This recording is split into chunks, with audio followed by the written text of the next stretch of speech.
holidays now, fall or winter holidays, they are changing the language to set the precedent that government controls language. And that's where you get a teacher like this one. Let's play a few of these Jim quotes. This has now gone mega viral. Steve Watson and Paul Watson both wrote about this yesterday. But this report, teacher yells at student, says it's a criminal offense to criticize Obama. The media is spinning this like she was mean to him because of what he said. But no, she was saying it's a criminal to criticize the president. Well, isn't that what the whole system says? That's what it is when a cop comes over and says, don't aim a camera at me 100 yards away on a public street or I'm going to arrest you, and they do. That's saying don't aim a camera, don't cover us, don't watch us. In Mexico, the drug cartels go after the press. What do you think's happening here? The press is being targeted. And look out, police, because when you knock down the last checks and balances, I've got articles where police are now telling people nationwide, bring your money in to get your son out of jail for drunk driving or whatever the case is. Bring it in cash, and when the mother gets there or the father with cash, they take it on the spot, and the police are defending it, saying, well, it could have been drug money. And they do this thing where they test the cash, and almost all money has some drug residue on it, and they claim that's the pretext to take it. That's just a group of highway criminals. Let's go out to break with the teacher, and we'll come back with a longer clip. Here it is. As a social studies teacher, I cannot allow you to slander any president in here. Yes, ma'am. Past or current. Yes, ma'am. Okay. Wait a minute. Do you realize that people were arrested for saying things bad about Bush? It doesn't matter. No, do you realize you're not supposed to slander? I'm not slandering. I asked the question. But I'm saying to you. Hit pause right there.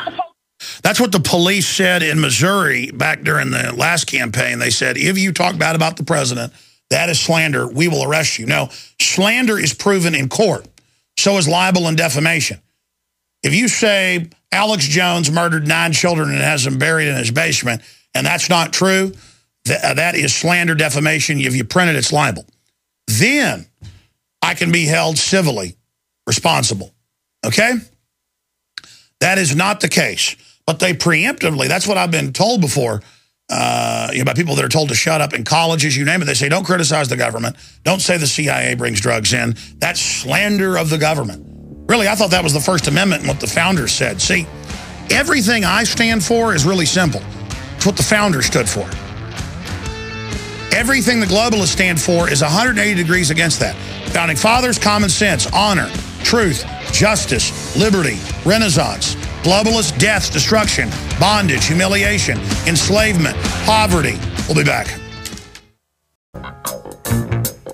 All right, I want to get back into the assault on the First Amendment here. And then we're going to come back and get into some more news and then open the phones up. But there's a point I always mean to make on air, and it's something that I don't make. In fact, this is a point I don't think I've really ever made. And it's so incredibly central that I'll just announce here I've dropped the ball in a gigantic, horrendous way. People see the good in society, and they see the positive things that are happening, and they end up attributing that to the controllers. But the controllers at the top are very, very sophisticated. They put up all these billboards with public service announcements, a lot of it reasonable, good points, but it's done to put the government in the position psychologically as the parent lecturing to you like you're bad. And you notice, since government in the last 50, 60 years has taken on the parent role, parents don't act like parents, they act like children.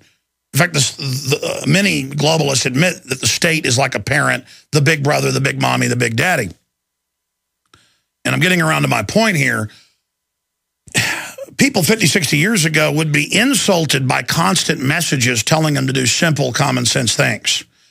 But the system does that so that it looks like it cares about you, and people that work for the system kind of buy into, they're the daddy, you're the child, sit down and shut up, which is completely backwards in the hierarchy. It's the people and then the government.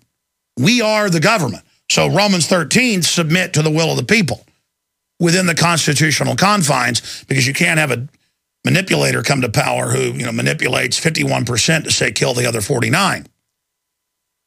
Now, the point I never make is this. There are parallels in history of good people working at different levels of knowledge for good.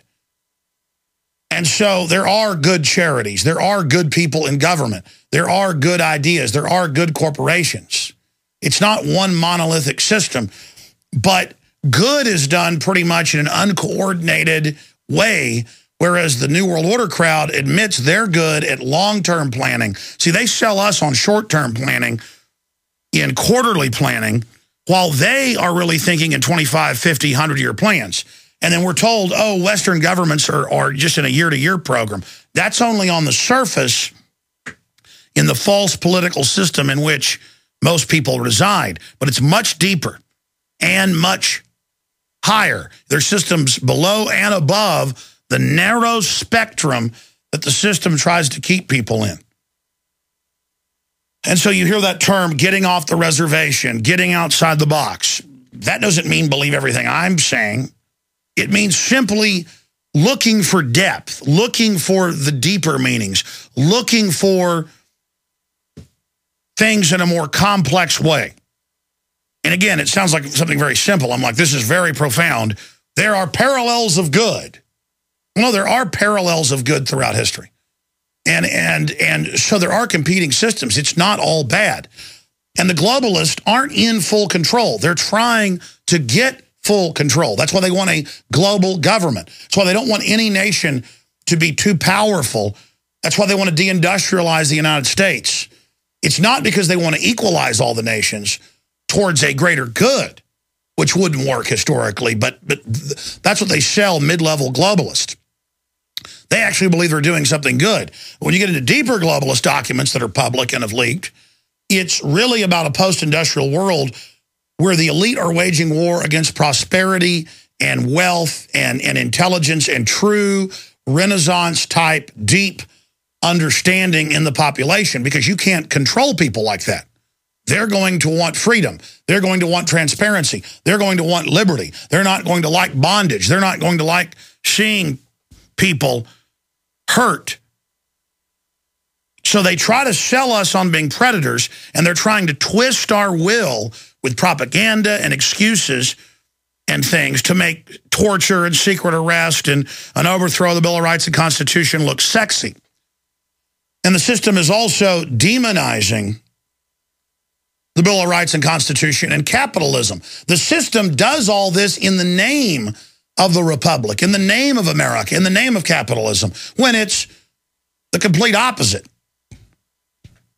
It is a crony, fascistic, insider monopoly system. And then you see Time Magazine, Newsweek, all of them demonizing the Constitution, demonizing free market and saying it did this. Free market gives you incredible choices. Free market gives you a wide spectrum of jobs. Free market gives you a chance, if you want to even halfway work hard and be charming, to be incredibly successful. I've studied history. You've studied history. It's common sense. Look at what communism delivers. Abject hell on earth, except for a tiny 1/10 of 1% who don't even live in that much splendor, but they've got power of life and death over people. And see, the real globalist elites, they want the power of life and death. They like killing. That's what they're looking for. You understand? There's only so much money these people can enjoy. It's the final countdown to 2012. And we'll still be here after 2012, ladies and gentlemen. You just watch. The globalists are always pushing things like this to make you think it's the end of the world, so that people won't stand up and take action. So you'll feel defeated. So you'll think that your life is over and that you have no power. So you'll be involved in a mass Stockholm Syndrome, normalcy bias of cognitive dissonance.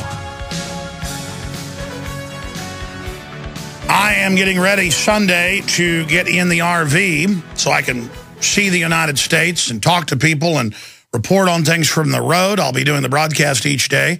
Mike Adams is going to sit in one day. Also, John B. Wells, who does a great job on Coast to Coast AM, is going to be sitting in one day during Bilderberg. And I'll be sitting in with them as well from the road. And it looks like there's going to be probably over 1,000 people or more right now have pledged on Facebook and other places that they're going to be there in Chantilly, Virginia, right outside D.C. Everyone needs to be there. And we're going to be putting an article out again tomorrow with places, dates, times, my idea of where I think we should rally, some of the things we should do. But there's going to be a lot of alternative media there. It's forced the mainstream media to cover it. There was another Politico article out on Bilderberg today and another in Salon. In fact, there's over 100 articles out in the last 2 days just in the Google News area. If you put in Bilderberg and click Google News, it was 132 articles this morning I saw in the last 24 hours. So yesterday and this morning, I call that 2 days. It's really just 24 hours. Before, you would never see anything like that. And so now they're having to go, okay, it does exist. Yeah, people that end up being president secretly meet there. What's the big deal? Yeah, they want global government. Look at this kook, Alex Jones. He's bad because he's right. He's bad because he's a trailblazer. And so is everybody else like Jim Tucker and all of you out there that took action. You're just bad. It's terrible what you've done. Sure, open world government's being announced, and it's just terrible that you're not going along with that. You know, the Southern Poverty Law Center and ADL, you read their documents, their little public intelligence reports they put out. My dad gets mailed them. Other people I know, other quote, professionals get these monthly little glossy magazines, and it's like, look at this crazy guy, Alex Jones. He believes there's a plan by big banks to set up a world government. I got to dig those out. I've got those somewhere. This is like 5-6 years ago. They were putting out reports on us. They were doing it 15 years ago, but 5 years ago, they did a whole bunch, 5 or 6 years ago. And it's like, now they're saying, oh, these kooks don't like the world government. I thought it didn't exist. I mean, think of all the police out there that have gotten constant training manuals for at least the last 20 years, saying those that believe in a plan for mega banks to take over the world and the UN to take over control of resources and education in the U.S., they're crazy, dangerous people. And if you see a get us out of the UN sticker, you'd be advised, officers, to pull them over immediately. Because you're probably dealing with a terrorist or a cop killer. And now everything we talked about came true, but it's like these terrorists don't like the world government that's here to save everybody. I mean, everyone remembers the media saying this didn't exist. Now it exists, but you're bad if you don't like it. Now, let me go back to this story, and then I'm going to give the number out right now. The toll-free number on any of the issues we've been covering is 800-259-9231, 800-259-9231. And it's a free-for-all, as Ted Nugent would say. Okay, continuing here. Again, teacher yells at student, criminal offense to criticize Obama. We mentioned this yesterday. We had an article out in the morning on it. It's since gone mega viral. The teacher's now been suspended. It's been confirmed to be a real tape. The media tried to say it was a conspiracy theory. Nowadays, if Waco blew up in flames, they just say conspiracy. That didn't even happen. There is no Waco. And half the yuppies on fluoride would say, okay, whatever you say, boss. And, you know, the teacher said you can be arrested. It's a criminal.